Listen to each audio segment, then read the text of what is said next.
Welcome to my channel set tax சேனலுக்கு உங்களை அன்புடன் வரவேற்கிறேன். இன்னைய வீடியோவில் ஒர்க்கிங் டே மார்னிங் vlog தான் ஃப்ரெண்ட்ஸ் பார்க்க போகிறோம். லாஸ்ட் வீக்கு நம்ம வந்து ஒரு ஒர்க்கிங் டே ரொட்டீன் வீடியோ நான் எடுத்தேன். அதுக்கு நிறைய பேர் வந்து இந்த மாதிரி வீடியோ போடுங்கன்னு சொல்லியிருந்தீங்க. எப்படி வந்து ஒரு மணி நேரத்துலேருந்து 1.25 மணி நேரத்தில் வேகமாக லஞ்சு அதுக்கப்புறம் பிரேக்ஃபாஸ்ட்லாம் சமைச்சு கிளம்புறோம் அப்படிங்கிறத ஒரு சின்ன வீடியோவாக எடுத்திருக்கேன். அதுக்கப்புறம் நிறைய பேர் வந்து எம்ஐஎஸ் பற்றி வீடியோ போடுங்க, போஸ்ட் ஆஃபீஸ் எஃப்டி பற்றி வீடியோ போடுங்கன்னு கேட்டிருக்கீங்க. நான் ஆல்ரெடி அந்த வீடியோஸ் எல்லாமே போட்டு ஒரு ப்ளேலிஸ்ட்டாக வச்சுருக்கேன். அந்த ப்ளேலிஸ்ட் எப்படி எடுக்கிறது அதோட லிங்க் கொடுத்துருக்கேன். அதில் என்னென்ன வீடியோஸ்லாம் நான் போட்டிருக்கேன் அப்படிங்கிறத நான் டீட்டெயிலாக இந்த வீடியோவில் சொல்கிறேன். அந்த ப்ளேலிஸ்ட்டோட லிங்க்கும் நான் டிஸ்கிரிப்ஷன் பாக்ஸில் தரேன். உங்களுக்கு என்ன சேவிங் ஸ்கீம்ஸ் பற்றி இன்வெஸ்ட்மெண்ட் பற்றி ஐடியா வேணுமோ அந்த ப்ளேலிஸ்ட்டில் போயிட்டு அந்த வீடியோவை பார்த்துட்டு எனக்கு மறக்காமல் கமெண்ட் பண்ணுங்கள். வீடியோலேயே நான் எக்ஸ்பிளைன் பண்ணியிருக்கேன். வாங்க ஃப்ரெண்ட்ஸ், நம்ம டிலே பண்ணாமல் வீடியோக்குள்ளே போயிடலாம். லாஸ்ட் வீக் எந்த ஒர்க்கிங் டேனாலும் நாங்கள் மார்னிங் 6 to 6:10 எழுந்திரிச்சிருவோம். ஸோ காலைல எழுந்திரிச்சிட்டு ஃபஸ்ட்டு போய் பார்த்திங்கன்னா கொஞ்சம் நேரம் நான் மொட்டை மாடிக்கு போயிடுவேன். எழுந்திரிச்சு ப்ரஷ் பண்ணிவிட்டு காலை கடன்கள்லாம் முடிச்சுட்டு ஃபஸ்ட்டு போய் கொஞ்சம் நேரம் மொட்டை மாடியில் ஒரு ஃப்ரெஷ் ஏர் நான் வாங்கிட்டு அதுக்கப்புறம் தான் வந்து நம்ம வீட்டுக்குள்ளே வருவோம். ஸோ இந்த மாதிரி நான் போயிட்டு மோட்டர்லாம் போட்டுட்டு கொஞ்சம் நேரம் இயற்கையில் இருந்துட்டு மோட்டர் போட்டுட்டு வரப்பே முருங்கைக்கீரைக்கு சூப்புக்கு முருங்கைக்கீரை பறிச்சிட்டு வந்துட்டேன். அதுக்கப்புறம் கரெக்டாக அவங்க ஒய்ஃபும் எந்திரிச்சு அவங்களோட மார்னிங் ரொட்டீன்ஸ்லாம் முடிச்சுட்டு கிச்சனுக்குள்ளே நுழைவாங்க. இப்போ வந்த உடனே வந்து பார்த்திங்கன்னா ஃபஸ்ட்டு காஃபி தான். காஃபி ஒரு பக்கெட்டு எலக்ட்ரிக் அடுப்பில் போட்டுருவாங்க. அது பாட்டுக்கு பால் பொங்கிட்டுருக்கோம், காஃபியும் போட்டு வச்சுருவாங்க. டக்குன்னு இன்றைக்கி வந்து பார்த்திங்கன்னா மெனு வந்து பார்த்திங்கன்னா சாம்பார், உருளைக்கிழங்கு பொரியல் இது தான். ஃபஸ்ட்டு வந்து பார்த்திங்கன்னா காலைக்கு உருளைக்கிழங்குக்கு வந்து உருளைக்கிழங்கு வேக வச்சாச்சு. அதுக்கப்புறம் தான் சாம்பார் செய்யணும். அதுக்கப்புறம் அதே மாதிரி பட்டாணியும் ரெடி பண்ணியாச்சு. பட்டாணி எதுக்குன்னா பூரிக்காக. அதுக்கப்புறம் காலையில் வந்து பார்த்திங்கன்னா ஃபஸ்ட்டு வந்து உருளைக்கிழங்கு செஞ்சுருவோம். சாம்பார் வந்து பார்த்திங்கன்னா நம்ம வந்து குக்கரில் டைரெக்டாக பண்ணிடுவாங்க.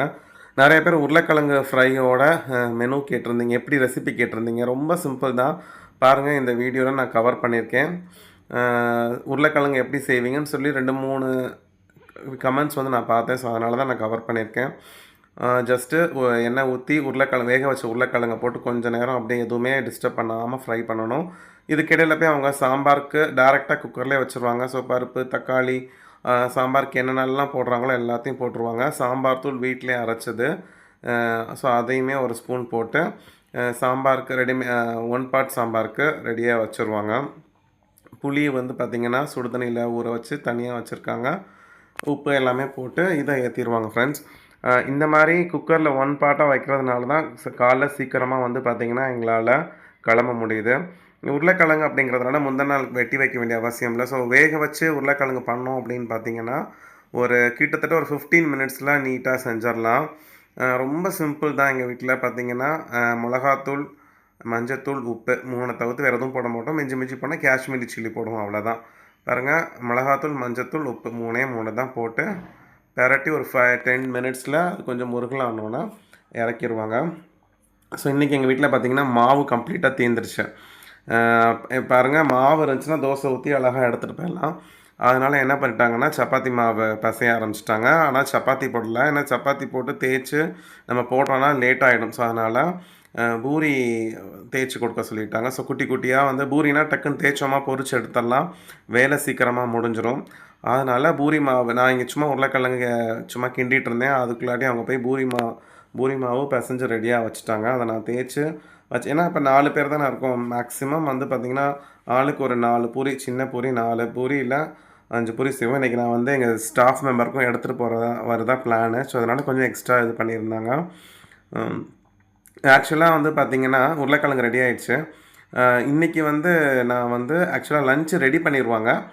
ஆனால் நான் லஞ்ச் வீட்டில் தான் வந்து சாப்பிடலாம் தான் பிளானு. நான் ஒன்லி பசங்களுக்கும் ஒரு லஞ்ச் பேக் பண்ணணும், சீக்கிரம் முடிச்சிட்டா ரிலாக்ஸ் ஆகிடும் இல்லையா. லஞ்சுக்கு நான் வீட்டுக்கு வந்துடுவேன். பட் ஆனால் வந்து பூரி வந்து எங்களோட ஸ்டாஃப் மெம்பருக்கும் சேர்த்து எடுத்துகிட்டு போகிறதுனால இந்த மாதிரி நான் சீக்கிரம் கிளம்புற மாதிரி ஆகிடுச்சு. பாருங்கள், பூரிக்கு தேவையான பட்டாணி குருமா நாங்கள் ஆக்சுவலாக பார்க்க போனால் இது நாங்கள் முந்தின நாளே செஞ்சு வச்சுட்டோம் நைட்டே ஃப்ரெஷ்ஷாக. அதனால் எனக்கு தேவைப்படுறது மட்டும் நான் எடுத்து சூடு பண்ணிக்கிட்டேன். நான் எடுத்துகிட்டு போகிறதுக்கு மட்டும் மிச்சம் பெரிய பாத்திரத்தில் இருக்குது. உருளைக்கிழங்கு ரெடி ஆகிடுச்சு பாருங்கள் ஃப்ரெண்ட்ஸ். நல்லா முருக விட்டு அதை அப்படியே இறக்கிற வேண்டியதான். அவங்க பூரி மாவும் பிசைஞ்சு உருட்டி வச்சுட்டாங்க. நான் அழகாக தேய்ச்சி கொடுத்தோன்னே போட்டு பொரிச்சு எடுக்க வேண்டியது தான் வேலை. காலையில் வந்து பார்த்திங்கன்னா எப்படி பூரி செய்யலாம் டைம் இருக்குன்னு இவங்க கொஞ்சம் சீக்கிரமாக ஃபாஸ்ட்டாக இது பண்ணிடுவாங்க. மற்ற சாம்பார் ரெடி, சாதம் ரெடி, எல்லாமே ரெடி ஆயிடுச்சு. மசாலும் முந்தின நாளே செஞ்சாச்சு. இல்லைன்னா கண்டிப்பாக எங்களால் மசாலும் செஞ்சோன்னா டைம் ஆகிடும். ஸோ 7:20க்கு எல்லாமே முடிச்சாச்சு. நான் பாருங்கள் இடையில போய் நான் குளிச்சுட்டு ஃப்ரெஷ்அப் ஆகிட்டு எங்கள் ஸ்டாஃப் மெம்பருக்கு எல்லாத்துக்கும் எங்கள் ஃப்ரெண்ட்ஸுக்கு கொலீக்ஸ்க்கு பூரி 2 பாக்ஸில் எடுத்துக்கிட்டேன். அந்த ஒரு பெரிய இதில் வந்து மசாலா வச்சுக்கிட்டேன். ஃப்ரெண்ட்ஸ் நான் கிளம்புறேன். நான் மதியம் வீட்டுக்கு வந்துடுவேன். வந்து தான் சாப்பிடுவேன். தண்ணி எல்லாமே எடுத்து வச்சாச்சு, கிளம்பியாச்சு. முக்கியமாக நான் சொன்ன மாதிரி தான், நம்ம கட்டுற வாட்ச்சு, பர்ஸு, கர்ச்சீஃப்லாம் நம்ம ஒரு ஷெல்ஃபில் ஒரு இடத்துல வச்சிட்டோன்னா கரெக்டாக நம்ம அந்த இடத்துக்கு போயிடலாம். ஸோ காலேஜ் போயிட்டு வந்து பார்க்கலாம். ஸோ பேக் டு ஹோம் வந்தாச்சு. பாருங்கள் நான் வீட்டுக்கு வரப்போ மணி கிட்டத்தட்ட 2:30 ஆச்சு. ஸோ சாம்பார் சாதம், உருளைக்கிழங்கு எக்ஸ்ட்ரா ஒரு ஐட்டம் இருக்கேன்னு பார்க்காதீங்க. ஸோ எங்கள் இன்லாஸ் வந்து அவங்க வீட்டில் கொடுத்துருந்தாங்க. அவங்க வீட்டில் வாழைப்பூ செஞ்சுருந்தாங்கன்னு கொடுத்துருந்தாங்க. என் ஒய்ஃபோட அம்மா தான். அதனால் அந்த வாழைப்பூவும் டேஸ்ட்டுக்கு வச்சாச்சு. இந்த மாதிரி நம்ம ஹெல்த்தியான ஃபுட்டு வந்து யாராவது சமைச்சு கொடுத்தா ரொம்ப ஹாப்பியாக இருக்கும்.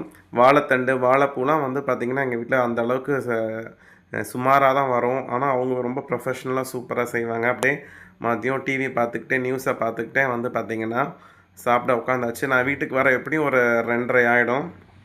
பயங்கர பசி. ஆக்சுவலாக எடுத்துகிட்டு தான் போகணுன்னு நினைக்கிறேன். பட் ஆனால் வந்து இன்றைக்கி வந்து நம்ம ஃப்ரெண்ட்ஸுக்கெலாம் நான் வந்து பிரேக்ஃபாஸ்ட் கொண்டு போனதுனால பேக்கில் இடம் இல்லை. சரி அதனால் வீட்டுக்கு வந்துக்கலாம் அப்படின்னு சொல்லியாச்சு. ஸோ அப்பளமும் அவங்க பொரிச்சு வச்சுருந்தாங்க. நான் பெருசாக லைக் பண்ண மாட்டேன் அப்பளம். சாப்பிட்டு படுத்தாச்சு. கொஞ்சம் நேரம் ரெஸ்ட் எடுத்துகிட்டு பசங்களும் வீட்டுக்குள்ளே வந்துட்டாங்க. வந்துட்டு பார்த்தா ஒரே இடி சத்தம். என்னன்னு பார்த்தா பயங்கர மழை. கிட்டத்தட்ட ஒரு 4 மணிக்கு பிடிச்ச மழை நைட்டு 8:30 9 மணி வரைக்கும் கண்டினியூஸாக பெஞ்சிக்கிட்டே இருந்துச்சு, விடவே இல்லை. எங்கள் வீட்டில் மாவு வேறு இல்லை. இந்த விடாத மழையிலையும் பார்த்திங்கன்னா மாவு இல்லை. அதனால் பரோட்டா வாங்கி கொடுங்கன்னு கேட்டாங்க. ஸோ கடையில் போய் பரோட்டாவும் நாட்டுக்கோழி கிரேவியும் வாங்கிட்டு வந்தேன். அதையும் சூப்பராக என்ஜாய் பண்ணி சாப்பிட்டேன் டேவா. அப்புறம் நிறையா ஃப்ரெண்ட்ஸ் நம்ம இன்வெஸ்ட்மெண்ட்ஸ் பற்றி பேசும்போது போஸ்ட் ஆஃபீஸ் இன்வெஸ்ட்மெண்ட் பற்றி கேட்டாங்க. நம்ம சேனலோட ஹோம் பேஜ் போய்க்கங்க. நான் அந்த பிளேலிஸ்ட் அப்படிங்கிறத கிளிக் பண்ணிக்கோங்க. இந்த பிளேலிஸ்ட்டில் சர்ச் பண்ணிங்கன்னா post office and government saving ஸ்கீம்ஸ்னு இருக்கும். நீங்கள் கவலைப்படாதீங்க. அப்படி சர்ச் பண்ண முடியலன்னா இந்த பிளேலிஸ்ட்டோட லிங்க்கை நான் நம்ம இந்த வீடியோட டிஸ்கிரிப்ஷன் பாக்ஸில் தரேன். அதில் பாருங்கள் post office and government saving ஸ்கீம்ஸ்னு இருக்கும். இதில் நீங்கள் போய் பார்த்தீங்கன்னா post office RD schemes, post office time deposit அதாவது எஃப்டி, அதுக்கப்புறம் வந்து பார்த்திங்கன்னா நேஷ்னல் பென்ஷன் ஸ்கீம், இது நிறைய பேர் கேட்டிருந்தீங்க. அப்புறம் வந்து பார்த்திங்கன்னா இப்போ 2020க்கு அப்புறம் 23க்கு அப்புறம் அந்த ரேட்டு, அதுக்கப்புறம் post office monthly income scheme பாருங்கள், 9,000 ரூபா வட்டி கிடைக்கிற மாதிரி எப்படி நம்ம ஃபிக்ஸ் பண்ணலாம் அதெல்லாமே போட்டிருக்கேன். செல்வ மகள் சேமிப்பு திட்டம், பிபிஎஃப், அருமையான சேமிப்பு திட்டம், க்ரீன் கலருக்கு பாருங்கள் பிபிஎஃப் திட்டம் தான். லாஸ்ட்டாக வந்து பார்த்திங்கன்னா நம்மளோட பணத்தை டபுள் ஆக்கக்கூடிய கிசான் விகாஸ் பத்ரா. ஸோ எல்லா வீடியோவும் இருக்குது. அந்த ப்ளேலிஸ்ட்டோட லிங்கை தரேன், பார்த்துட்டு கமெண்ட் பண்ணுங்கள். இந்த வீடியோ பிடிச்சிருந்துச்சுன்னா லைக் பண்ணுங்கள். Bye friends.